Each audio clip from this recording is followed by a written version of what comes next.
Hello there and a very warm welcome to Channels Beam. I'm Victor Matthias. Now, the Nigerian fintech industry was in its infancy stage a few years ago, but has matured into a major player in Africa.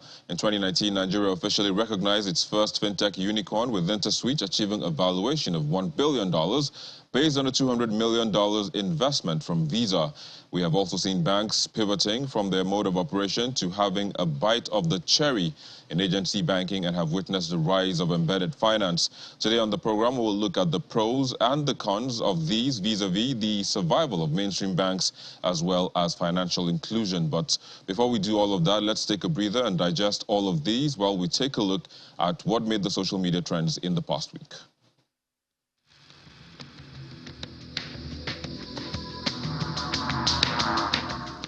Nigerians continue their call for justice in the murder of 22-year-old Oluwabamise Anyonwola as they keep asking questions as to how the case is going, even as the family held a press conference demanding answers.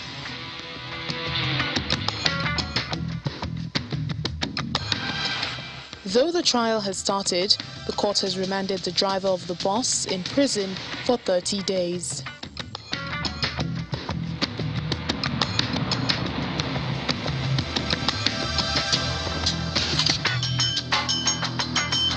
Football fans all over the world were treated to a night of greatness as one of the world's oldest football rivalry took place in Spain.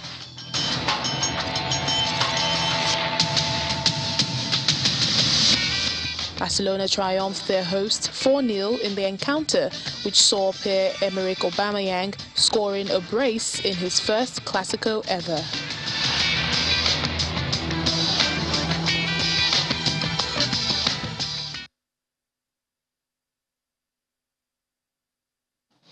Well, there you go. Those were some of the trends. But let's now get a deeper perspective as to what the Nigerian fintech landscape looks like. So in 2019, Nigeria officially recognized its first fintech unicorn, just like I said earlier on.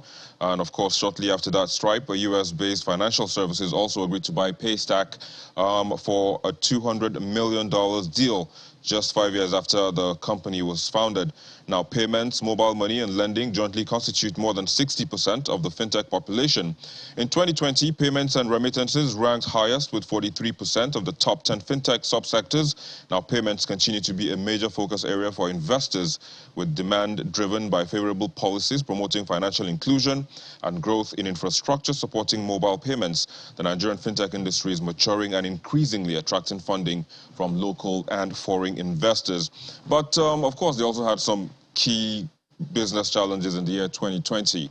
Of course, 30% attracting suitable for qualified talents. But before we get to all of that, let's just take a look at how what the stats are saying in Africa, where the market's largest segment will be digital payments with a total transaction value of 111,472,000 US dollars. That's in 2022. The average transaction value per user in the alternative lending segment is projected to amount to $8,428 in 2022. In the digital payment sector or segment, the number of users is expected to amount to 520.51 million users by 2025. Now, total transaction value in the digital payment segment is projected to around $117,472,000 in 2022. The fintech market is characterized by a rapidly growing number of startups and businesses without bank licenses. Of course, that's talking about agency banking. But let's now take a deeper dive, into all of this. And we're joining us is Ope Adeoye. He is the chief plumber at OnePipe, a company building a platform that makes it possible for fintech operators to partner with banks and large organizations. He is also currently serving as a trustee at Open Technology Foundation, helping with advocacy for the Open Banking Nigeria initiative. He joins us right here in the Lagos studio. It's a pleasure to have you in the program. Thank you for having me. Yeah, so, I mean, first of all, your title kind of looks like it was catchy for me, the chief plumber at OnePipe. So, I mean, how much of plumbing does the Nigerian fintech, ecosystem need at the moment? Yeah, so at the risk of going into details, There's a joke we have around the office where we say that in the fintech space, it is one company connecting to another company so that they can connect to some other company that connects back to the original company a little bit differently. So if you look at the fintech space in general, it's basically a bunch of integrations and partnerships. We term all of that plumbing. So there's always like the underlying piping that connects different companies together. Yeah. Hence the name, One Pipeline. Oh, I see. So pretty much all the pipes connecting each other. Yeah. So, but I mean, in 2021, you know, the ecosystem attracted a lot of investments. You know, I think 62% of the 4.65 billion raised. What was the driving factor, you know, behind all of this? Yeah. Behind so all of this, you know, traction. Yeah. So the way I like to describe it is Africa in general has infrastructure deficits, no matter how you look at it, whether it's physical infrastructure or digital infrastructure. So in general, Africa has infrastructure deficit. Let's take that and pack it on one side. Now, if we have infrastructure deficit and then there's capital trying to solve some of these problems, solving for digital infrastructure is probably cheaper than solving for physical infrastructure over the immediate term.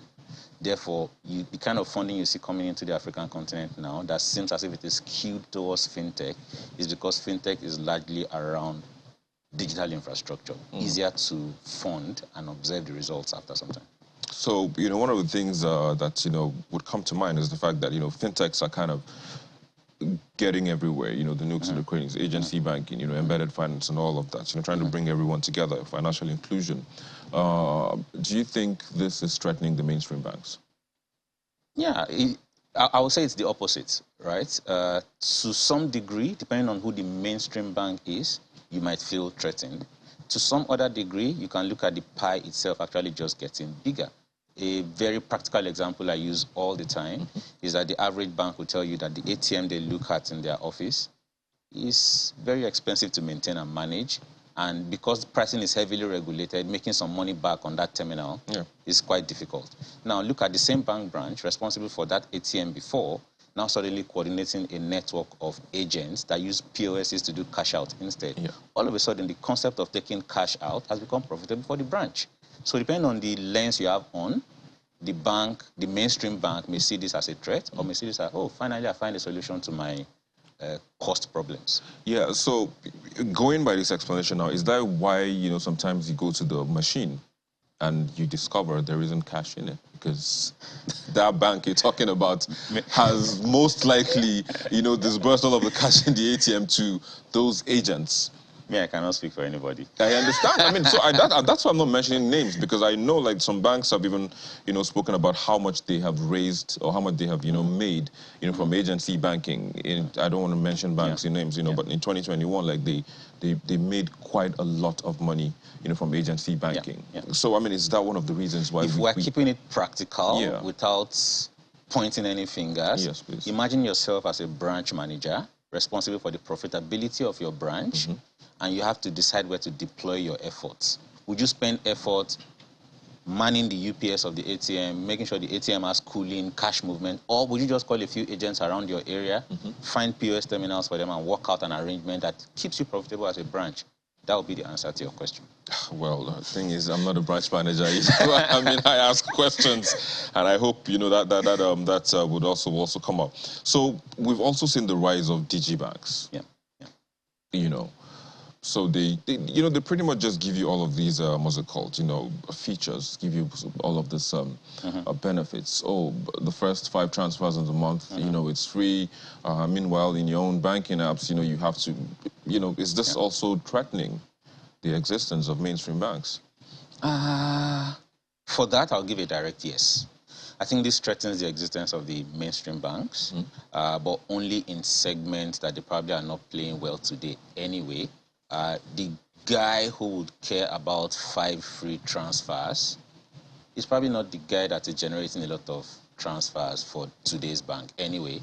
So I think in the grand scheme of things, maybe it threatens the banks, but it's a whole new segment now embracing digitization a bit more aggressively than before. So to some degree, there's some threat to the bank. To some other degree, the pie, once again, is bigger. Yeah. So I mean, but the thing is, you would want everyone to have a bite of the cherry or a bite of the pie. How do you make that happen? For everyone to be, in that space, running a profitable business, of course, but rendering, high-end service to the consumer. Which takes us to some of the things we believe at where I work. It is, at the end of the day, banks, at least the older banks, are very good at banking. The end, right? If you are very good at banking, one of the things that is well believed is that the two primary ways to make money in banking, no matter how you slice and dice it and the product and everything, is credit and treasury. Banks are good at this stuff. Yeah. The new incoming digital banks have to figure out these things. So our belief is that banks who are good at this concentrate of banking should be able to offer that as some kind of platform or infrastructure that these new digital entrants, who seem to be better at customer experience, acquiring customers, managing them operations, you can actually find some middle ground where the bank, the real bank, offers real banking, treasury management, and credit analysis and things related to that, while the digital entrants then provide things like customer experience, giving the consumer what the consumer really wants. In my view, I think this is a way to look at it. All right. So generally, I mean, I talked about how much fintech pretty much is like the apple of the eye right now. Attracting all of the millions from almost everywhere. But what are the challenges in that space? Yeah, as inherent in every industry that is in its infancy, if you can put it that way, many of the fintech entrants we're seeing now are having to figure out things that banks have always known. For example, things like ID management, things like compliance requirements, things like staying in the good books of the regulator are things that fintech entrants are just figuring out as they go about the work. But some of the banks have known how to dance around these issues for so long. So I think that's one of the issues. Relative inexperience as far as financial services is concerned. So that's one. Two is, once again, back to the infrastructure problems. How do you know that Ope is who Ope says he is, in a way to do it effectively without doing address verification in his house? KYC, as they call it, So these are some of the more common or well-known issues. So I mean, we've now recently, embedded finance just keeps coming up. It's something that, we just keep hearing about. And, one would begin to, wonder, so you hear embedded finance and you're beginning to think, what's this all about? In layman terms, what does that mean?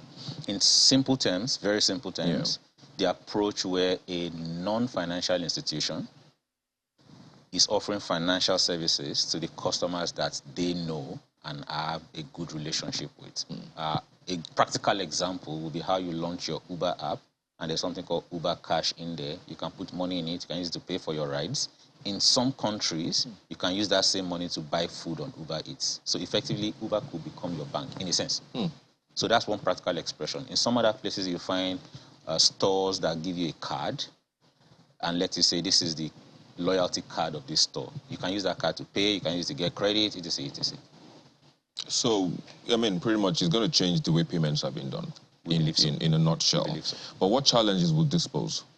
Again, the usual challenges. New approach to doing something that was done in a particular way before. You are going to find some, I don't want to call it apathy, but you're going to find a slow adoption of the general mainstream to these approaches. Many companies might whittle out as this process drags itself out. So this will be one of the challenges. So customer education, getting businesses interested in this approach to embedding payments and other things. It will take its time, it will take its course, and I think that's one of the things that speaks out the most. Yeah, so I always, I keep wondering about disruptions that, these things would do to the banks, but just hold your thoughts on that. We'll take a quick break. And when we return, we'll take a look at how all of these embedded finance, agency banking, will, of course, be a part and not disrupt what is the status quo at the moment. Please stay with us. Thank you for staying with us. We still have with us the chief plumber at One Pipe, Ope Adeoye, right here in the Lagos studio, looking at the Nigeria's fintech system. what it portends for the banks, for the customers, and of course for all of us Nigerians, of course, looking at the growth. But just before we again go back to Ope, let's take a look at some of the stats in the fintech ecosystem in Nigeria. Again, in 2019, Nigeria officially recognized its first fintech unicorn, with InterSwitch achieving a valuation of $1 billion after it got an investment from Visa of $200 million. Paystack followed suit the next year with an acquisition of $200 million by Stripe. Now, payments, mobile money, and lending jointly constitutes more than 60% of the fintech population.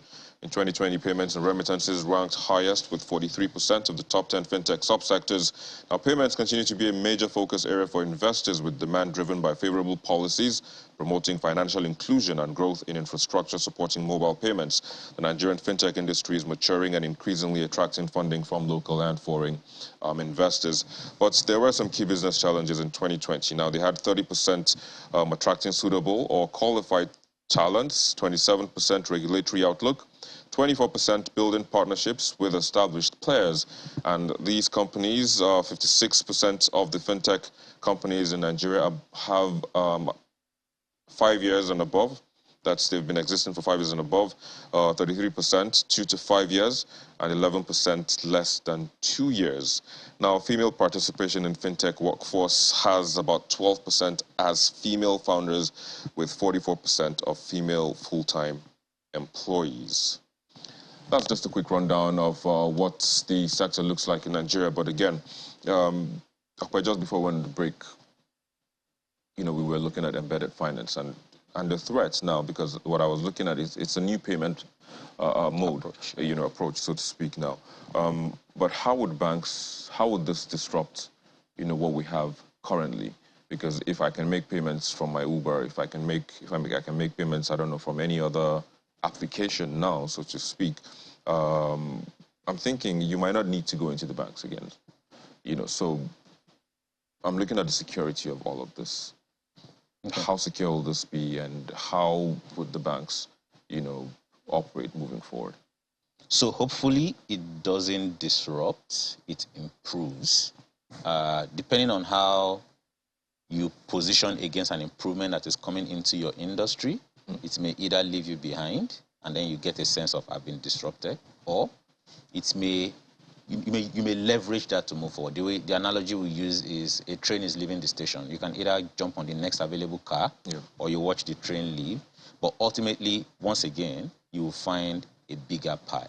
The practical way to look at it is we all need banking, but we don't really need banks at the end of the day. You need a place to keep money.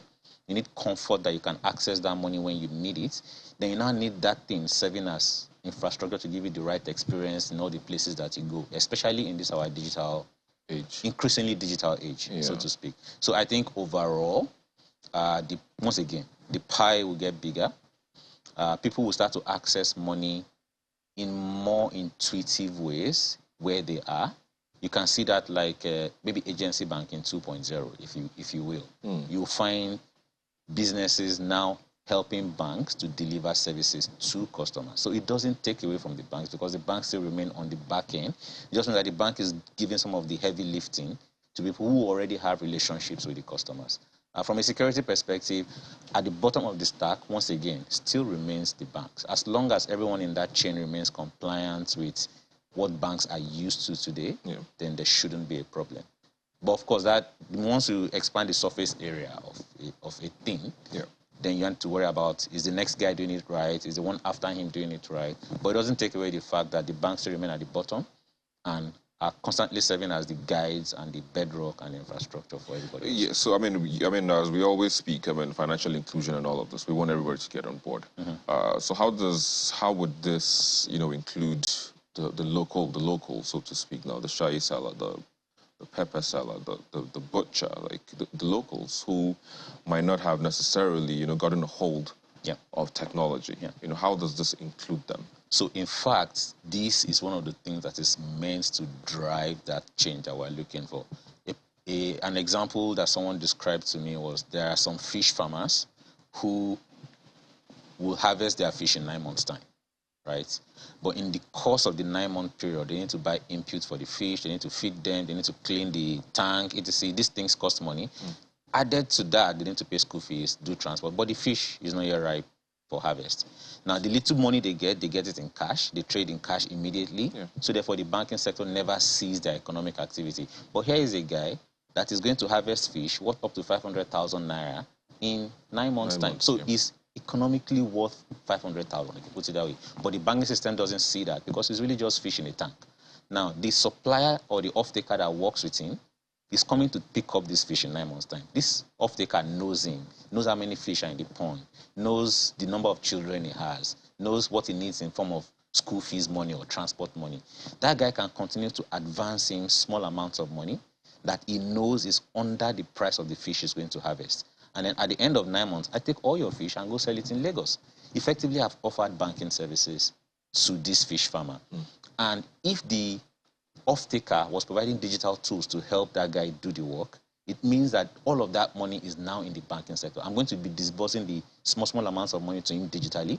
He's going to try and spend some of it digitally so he can get the credit he needs. After 9 months, I've included, in practical terms, 500,000 naira into the banking sector that otherwise would not have been there before. So that pipe again, yeah, it comes. So let's look at the regulation.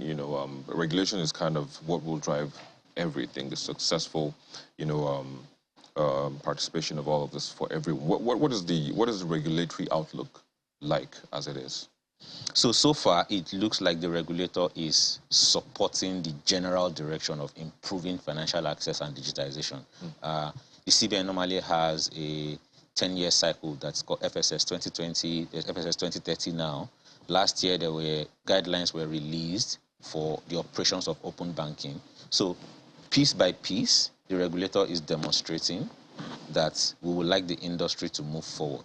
The base foundation, it can be better or things can move faster, but the base foundation is there that serves as guardrails for everyone. Yeah. Well, let's hope, of course, all of that, will be in place moving forward so that the sector can work well and, of course, so people like you can keep can pay school fees and keep connecting those pipes so that the water goes round in a second. But I have to say thank you for joining us today. Thank you so much for having me. Program and sharing your thoughts. Let's hope that all of this, works out for everyone moving forward. Thank you. Well, that's where we are. Let's now take a look at the movie videos on our YouTube channel in the past week.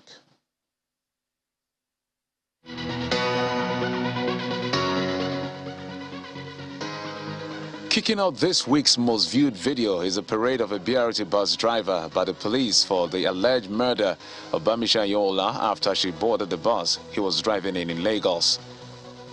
We want to assure the public and indeed the bereaved family of the victim that justice will be served in this case.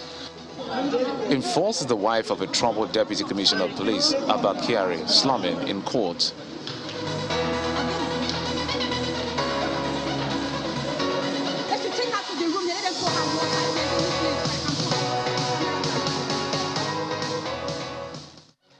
Third spot is taken by the swipe at the Edo State Governor Godwin Obaseki by River State Governor Nyesom Wike. You have never supported PDP.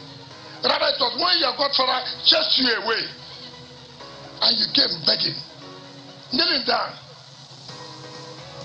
People came with pressure and we allowed you. Ordinarily, you're a tenant. Ordinarily.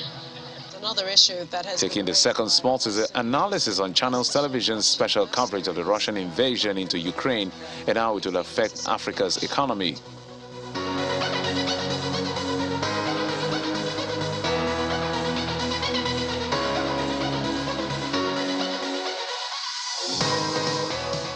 While topping the chart is a video showing how Russian forces encircle the Ukrainian capital, Kyiv.